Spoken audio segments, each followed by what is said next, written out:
À plusieurs débats sur la pertinence du pass sanitaire, ses entraves aux libertés fondamentales et les doutes légitimes qu'il peut susciter pour la société que nous construisons pour nos enfants.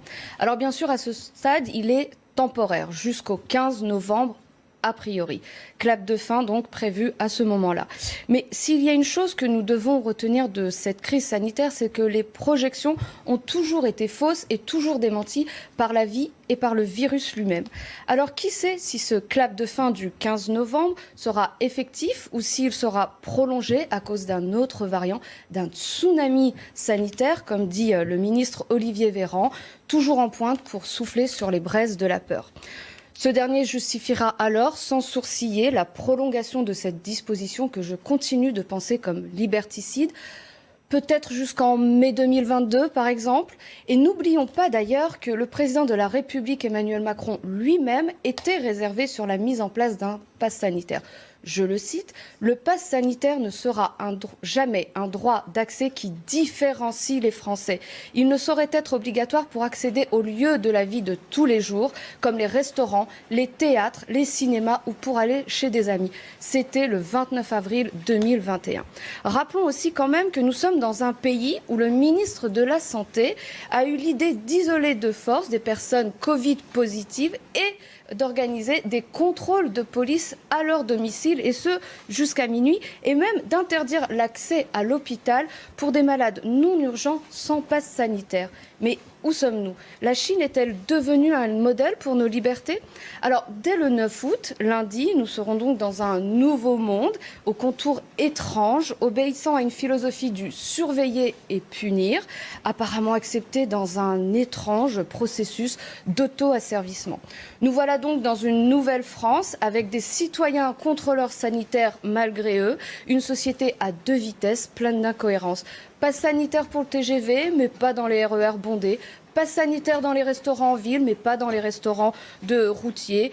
Voilà, et les exemples sont légion. Une France où il faut un pass sanitaire pour accéder donc à l'hôpital pour les actes programmés, et cela en dépit des réserves émises par les médecins eux-mêmes, dont Karine Lacombe, infectiologue, membre du conseil scientifique, pour qui, je cite, le pass pose de vrais problèmes. L'accès aux soins doit être égalitaire pour tous. Des problèmes également soulevés par l'Ordre des médecins et l'ONG Médecins sans frontières.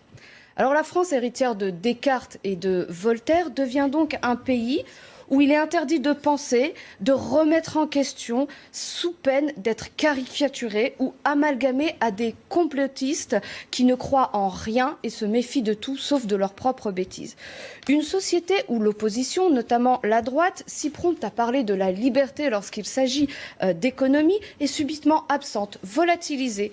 Une société où le chantage au nombre de victimes de la Covid vous est opposé pour tenter de vous marquer du sceau de l'inhumanité.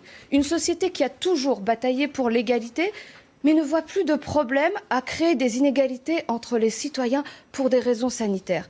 Une société qui prônait que l'autre est une chance et qui aujourd'hui voit l'autre comme un contaminateur potentiel. Une société qui a toujours lutté contre les discriminations, mais ne voit pas de problème à ce que l'on discrimine à l'école des enfants dès 12 ans parce qu'ils ne sont pas vaccinés. La France est une très belle démocratie, mais la pensée française aujourd'hui est dominée, malheureusement, par ceux qui scandaient pourtant en 68 qu'il est interdit d'interdire et qui ont tristement évolué. Aujourd'hui, un demi-siècle plus tard, les mêmes n'hésitent pas à profiter de l'état de sidération collective pour appeler à toujours plus de restrictions, au nom du principe de valeur constitutionnelle, de protection de la santé, afin de neutraliser ceux pourtant beaucoup plus structurants relatifs aux libertés fondamentales. Ok, boomers, merci donc à cette génération d'hédonistes qui nous laisse une France à genoux et qui, sans douter, poursuit son œuvre de dévoiement de la liberté pour mieux nous imposer une hypothétique sécurité sanitaire par un chantage à l'enfermement. Une génération qui déclamait sous les pavés la plage et qui nous construit une France où sur la plage il y a la peur de l'autre, la peur de demain, cette peur qui est le pire ennemi de la liberté et du vivre ensemble.